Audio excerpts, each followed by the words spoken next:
नमस्कार। कुंभ लग्न Aquarius ascendant दिसंबर 2025 का महीना कैसा रहेगा? देखिए जरा सा रिकैप कर लेते हैं। नवंबर आप लोगों का काफ़ी हैपनिंग फील किया होगा, यानी काफ़ी बिजी रहे होंगे आप नवंबर के महीने में, और ये कंटिन्यूड रहेगा 13 जनवरी तक। यानी दिसंबर के महीने में भी आपको फेवरेबल रिजल्ट्स मिलने और ज़्यादा शुरू हो जाएंगे। तो दिसंबर 20 तक काफ़ी प्रेशर भी फील होगा, लेकिन प्रेशर के साथ साथ चीज़ें आपकी बनती नज़र आएगी। और दिसंबर 20 से लेकर के 13 जनवरी तक ये वो टाइम है जब कंक्लूजन की ओर, यानी चीज़ें नतीजा की ओर चलती चली जाएगी और पॉजिटिव चीज़ें आपके लाइफ में खास करके 20 दिसंबर से 13 जनवरी के बीच में होगी। लेकिन दिसंबर के शुरुआत से ही 13 जनवरी तक ये 45 दिनों का टाइम है जब आपको प्रेशर भी फील होगा, लेकिन एट द सेम टाइम बहुत सारी व्यस्तता रहेगी। आपके काम जो बहुत लंबे टाइम से रुके हुए हैं, अगर प्रोफेशनल फ्रंट पे आपके काम नहीं बन रहे हैं, तो ये वो टाइम है पूरे साल का जब आपके प्रोफेशनल फ्रंट पे ग्रोथ आपको मिलेगी ही मिलेगी।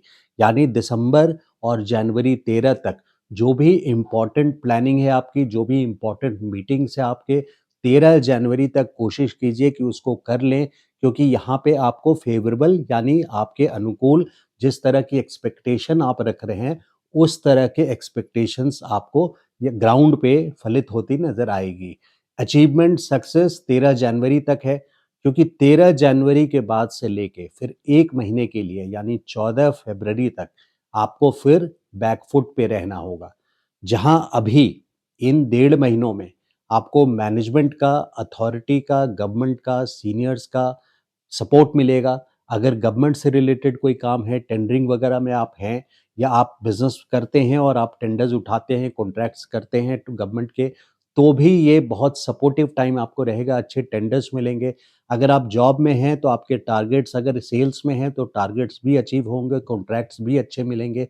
इसके अलावा किसी भी आप रोल में हैं प्रोफेशनली, किसी भी व्यवसाय में हैं, तो जो भी व्यापार आप करते हैं उसमें 13 जनवरी तक यहाँ पे निरंतर आपको लगे रहना है। 13 जनवरी तक आपको सारी इम्पोर्टेंट चीज़ें आप करने की कोशिश कीजिए, जिसकी प्लानिंग आपने बहुत लंबे टाइम से की है। तो 13 जनवरी तक का बहुत पॉजिटिव टाइम है, इस 43 डेज़ 44 डेज़ का, करीब-करीब 43-44 दिनों का। 13 जनवरी के बाद 14 फरवरी तक बैकफुट पे रहना है।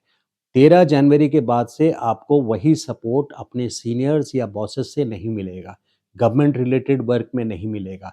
किसी भी अथॉरिटी से डील करना हो, आरडब्ल्यूएस से डील करना हो, यहाँ तक कि ट्रैफिक चालान जो होता है वो भी 13 जनवरी से 14 फरवरी के बीच में आप रॉन्ग फुट पे गवर्नमेंट साइड पे होंगे। यानी कहीं ना कहीं आपको गवर्नमेंट से रिलेटेड कोई इनकम टैक्स नोटिस या इस तरह की छोटी मोटी चीज़ गवर्नमेंट रिलेटेड हो सकती है। कोई बहुत बड़ा अलर्ट नहीं दे रहा हूँ मैं कि नोटिस आएगा ही आएगा, बट ये टाइम समय के हिसाब से सूर्य आपके मकर में रहेंगे। 13 जनवरी को मकर उत्तरायण में चले जाते हैं।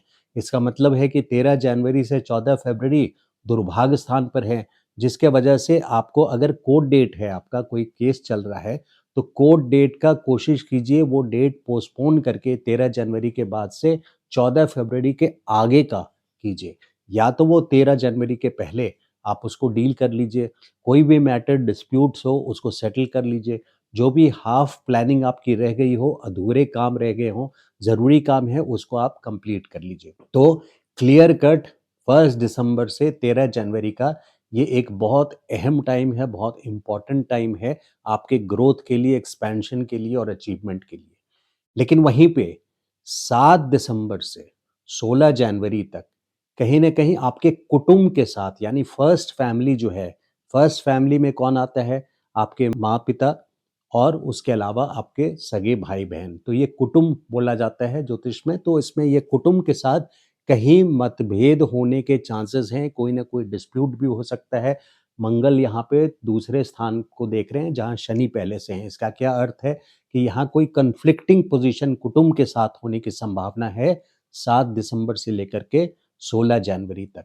या फिर इसी बीच में 7 दिसंबर से 16 जनवरी हो सकता है कि आपके स्पीच के कारण, आपके बोलने के कारण कोई डिस्प्यूट पैदा हो जाए। तो be careful of your speech, यानी अपने बोलने पर आप नियंत्रण रखें, क्योंकि उसके वजह से कहीं लड़ाई या मतभेद या किसी को चोट लग सकती है।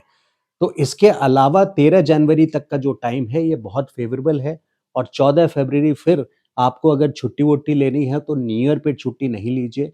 वो एडवाइजेबल है ज्योतिष के हिसाब से। जब आपके काम बन रहे हैं तो आप 13 जनवरी तक जो मैक्सिमम काम है उसको आप कीजिए, और 13 जनवरी के बाद से 14 फरवरी के बीच में अगर आपको लॉन्ग लीव पे जाना है, एनुअल लीव पे जाना है, तो उस बीच की आप प्लानिंग कीजिए। यहाँ पे आपके जो कुंडली के कर्ता धर्ता हैं, यानी लाइफ के जो मेन इंचार्ज हैं शनि, वो लाभ स्थान पे गए हैं, दूसरे घर में लाभ स्थान, कैश फ्लो यानी पैसे का आना।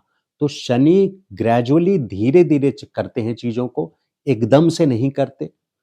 2 जून 2027 तक इनका पर्पस रहेगा कोई ना कोई नया सोर्स ऑफ इनकम आपको जनरेट करने का, या जो काम आप कर रहे हैं उसी में आपका कैश फ्लो बढ़ता हुआ नजर आएगा टाइम के साथ, जैसे जैसे शनि की डिग्री बढ़ती चली जाएगी। तो 2 जून 2027 यानी अभी से 1.5 साल तक सीधा सीधा एक आपका ग्रोथ पैटर्न फाइनेंशियल पोर्टफोलियो में, यहाँ ग्रोथ बिल्कुल दिखेगा। बृहस्पति की पोजीशन भी पंचम स्थान पे, यानी यहाँ से फर्स्ट हाउस को देखने का मतलब ये हो जाता है कि आपके लाइफ को एक स्टेबिलिटी की ओर ले जाएगा, एक पिलर की ओर बृहस्पति काम करेंगे। यहाँ पे बृहस्पति की ब्लेसिंग्स आप पे बनी हुई है। जो लोग मैरिड हैं और बहुत सालों से बच्चे नहीं हो रहे, तो चाइल्ड प्लानिंग की अगर उनको ये है, चाइल्ड प्लानिंग कर रहे हैं, तो मई 2026 तक चाइल्ड प्लानिंग के लिए बृहस्पति का सपोर्ट पंचम स्थान पे बेस्ट है। यानी मई 2026 तक आप चाइल्ड प्लानिंग कर सकते हैं। अगर आईवीएफ की प्लानिंग करनी है तो भी मई 2026 तक आईवीएफ की प्लानिंग आप कर सकते हैं। जो स्टूडेंट्स हैं उनके लिए देखिए ये बुद्धि स्थान भी है, तो स्टूडेंट्स के लिए सक्सेस यहाँ पे काफ़ी अच्छी पोजीशन है बृहस्पति की बुद्धि स्थान पे और नॉलेज के लिए, जिसके वजह से मई 2026 तक स्टूडेंट्स के लिए भी एक करियर पाथ यहाँ बहुत इंपॉर्टेंटली दिखा रहे हैं। तो शनि का रोल आपको कैश फ्लो देने का, फाइनेंस पोर्टफोलियो में इजाफा यानी ग्रोथ देने का 1.5 साल तक। अगले साल जून तक बच्चों की प्लानिंग के लिए, स्टूडेंट्स के सक्सेस के लिए, यहाँ तक कि स्टॉक मार्केट की भी अगर बात करूं मैं, तो स्टॉक मार्केट में आपको ग्रोथ नजर आएगी, लेकिन वहां पे 11 मार्च तक खास करके केयरफुल रहने की जरूरत है। वक्री गुरु हैं, गुरु बृहस्पति यानी वक्री रेट्रो मोशन पे हैं, तो जरा सा अप डाउन होगा, क्योंकि इररेटिक जिस तरह की प्लानिंग आप करके चलेंगे कि बिल्कुल अपवर्ड स्केल ग्राफ में ही आपको स्टॉक मार्केट में एक कंसिस्टेंसी के साथ फायदा मिलता चला जाए, वैसा नहीं होगा, अप डाउन होगा। सो गो स्लो, बट आप लगा सकते हैं पैसे, but still go for long term planning. अगर इंट्राडे ट्रेडिंग करते हैं तो 11 मार्च तक आप टाइम अवॉइड करें intraday trading, go for long term investments, जिसमें आपको फायदा होने के चांसेस ज्यादा रहते हैं। बृहस्पति की यहाँ ब्लेसिंग्स बनी रहेगी। इस वक्त आपके फर्स्ट हाउस में राहु है। राहु का मतलब होता है कि देखिए यहाँ राहु आपके सक्सेस की ओर ले जाएगा आपको। राहु सक्सेस दिलाएंगे 2026 5 दिसंबर तक है, यानी पूरे अगले साल प्रैक्टिकली। तो पूरे अगले साल में सक्सेस की ओर आप बढ़ रहे हैं ग्रेजुअली, और बहुत अच्छा सक्सेस आपको मिलेगा। लेकिन वहां पे एक रिस्ट्रिक्शन, लिमिटेशन आपको याद रखनी है कि राहु का जो फॉर्मूला है वो ये बोलता है कि सक्सेस बाय एनी मीन्स, मतलब किसी भी तरह से, साम दाम दंड भेद, कोई कोई भी थ्योरी अपना करके, कोई फिलॉसफी अपना करके आपको सक्सेस की ओर ले जाना है। यानी यहाँ पे समाज जो अप्रोच को एक्सेप्ट करता है, उस अप्रोच से हटना भी पड़े, गलत सही भी करना पड़े, तो राहु बोलता है कि आप कीजिए। तो विद्रोही नेचर भी करा सकता है, रिबेलियस एटीट्यूड को, यानी विद्रोही नेचर को, स्वभाव को, जो चीजें सोसाइटी एक्सेप्ट नहीं करती उन चीजों से जरा बच के रहें।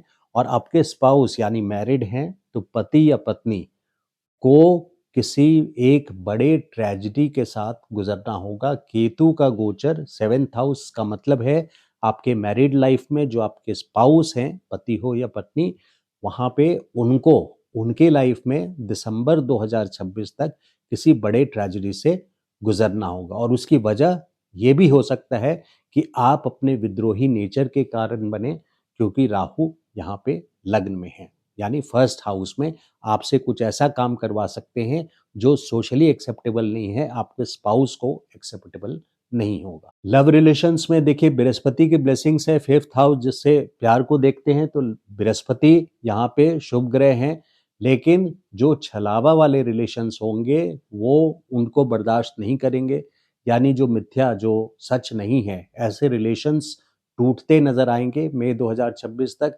और जो परमानेंट रिलेशंस है, जिसमें जिस रिश्ते में सच्चाई है, वो रिलेशंस फ्लरिश करेगा। लेकिन क्योंकि बृहस्पति वहां पर हैं, ये पंडित हैं, ये ब्राह्मण हैं बृहस्पति, जिसके वजह से जो ट्रू रिलेशनशिप्स हैं वो फ्लरिश करेंगे, उसमें बृहस्पति और आशीर्वाद देंगे, तो वो लव रिलेशंस के लिए मई 2026 तक का टाइम खास करके अच्छा है। अब अगर रेमेडी की बात करूं तो शनि लग्नेश होने के कारण यहाँ पे जनरली ब्लैक कपड़ों का त्याग करना चाहिए, यानी ब्लैक कपड़े आपको नहीं पहनने चाहिए, खास करके सैटरडेज को, क्या किसी भी दिन आपको अवॉइड करें।